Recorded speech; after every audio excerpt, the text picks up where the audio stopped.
Amul is about to shake up India's entire 16,000 crore protein market. India's most loved milk brand now wants to become India's most loved protein brand. With more than 10 plus SKUs in the entire protein category and with most of these products almost being sold out all the time, this might be their key to take their revenues to 1 lakh crore mark. And this has got everyone wondering, why is Amul actually bullish on this sector? What can be their right to win? And can they really give all the Indian protein startups a run for their money? In this episode, we'll cover everything. But let's first get some quick context of our table. See, Amul works on a very unique business model known as the cooperative structure, where farmers are not just suppliers but also the business owners. This model came into existence back in 1946 and was also behind the Indian Great White Revolution that made India world's biggest milk producer. This entire organization structure is split into 3 tiers, where you have 36 million farmers who form cooperatives.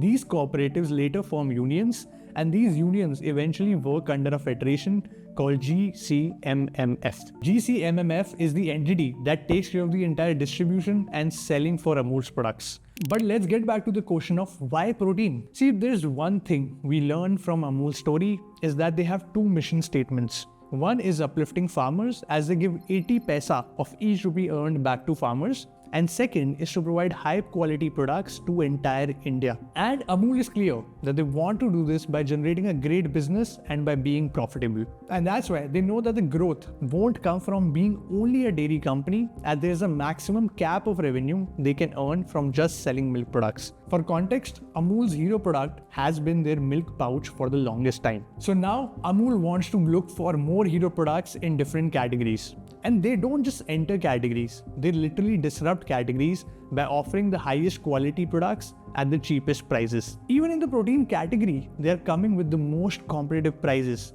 The per gram protein cost for their whey protein is one of the lowest in the industry at about 2.67 rupees. And Amul's logic for choosing protein is simple, that they want to solve India's protein crisis. If you look at the data as per a 2017 study, you would find that 73% of India is protein deficient. And while the global average for protein consumption is at around 68 grams per kg of body weight, we have the protein consumption of about 46 grams per kg. For China, this number is 75 grams, and for US and Canada, it is 80 grams. But the good thing here is that there's a rise in awareness happening with more urbanization and increased internet penetration, and the myth that whey protein is dangerous for health is also getting solved.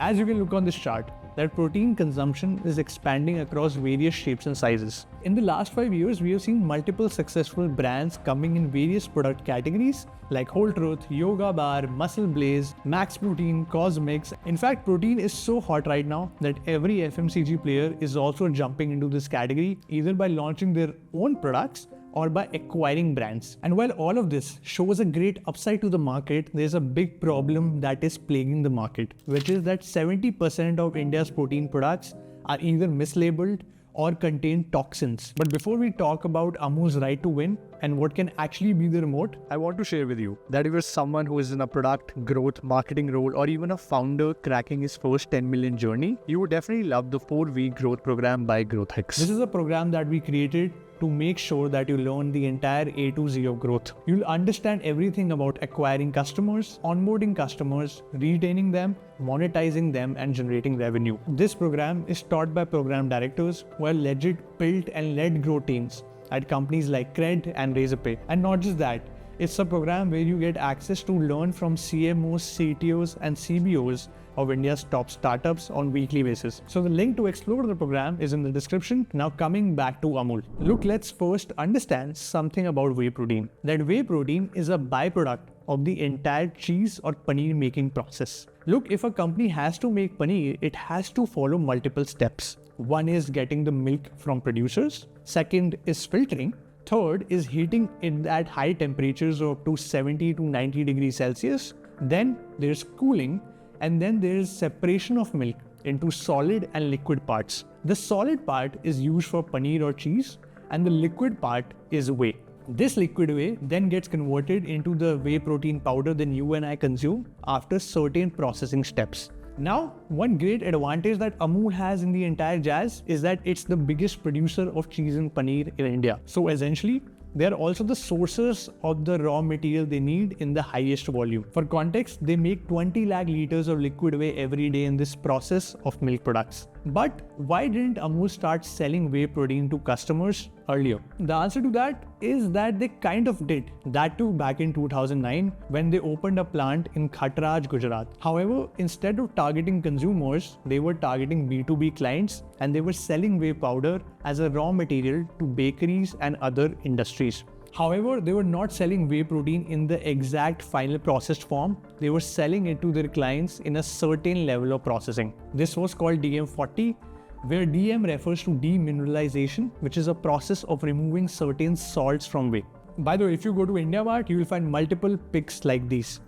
But the great thing now is that Amul now has the tech power to actually make the final product by themselves as well. A classic example of vertical integration where a company takes control of the key parts of supply chain to maximize the profitability in long run. And while this solves for production, they also have the distribution already figured out with a network of more than 400 warehouses in the country and a massive distribution network of more than 10 lakh retailers. But the more interesting user insight is that how are they targeting customers differently than all the other competition, which is very interesting. And the point is that Amul does not want to target the young 20-year-olds only. They also want to target the age group of 30 to 50-year-olds. This user section presents a great size of market that has been so far untouched by all the other competitors. Amul wants to make protein non-intimidating for Indian customers who tend to overthink a lot. That's why instead of selling the protein in the big black dabbas, they introduced smaller consumable protein SKUs. They first launched high protein charge, then high protein shake and lassi, then protein milk, and then obviously more products, and entered into whey protein eventually. Their idea is simple. They want to increase the product retention and engagement by not asking the users to change their habits. Why? Well, because they know that protein powder is something where the user would have to waste 2 minutes of their day. They would have to grab a shaker, later need to add the powder, then add milk or water, then shake it, and then eventually drink it.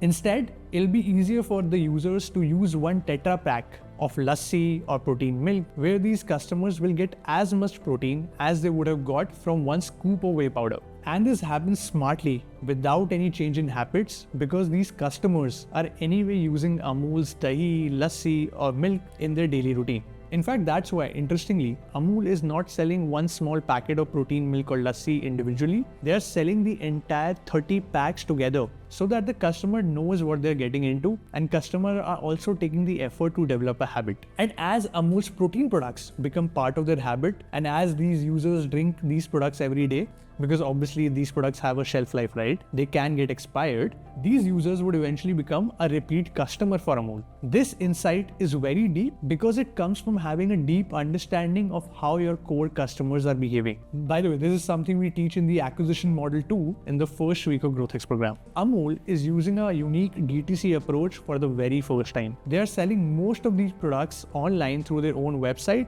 and also on the quick commerce and e-commerce apps, of course. And the idea of not selling these products in retail stores, be it modern trade store or kirana shops, is also very simple. They want this purchase to be 100% deliberate, and they don't want the customers who are their old customers to buy a protein lassi randomly and get disappointed eventually by the taste.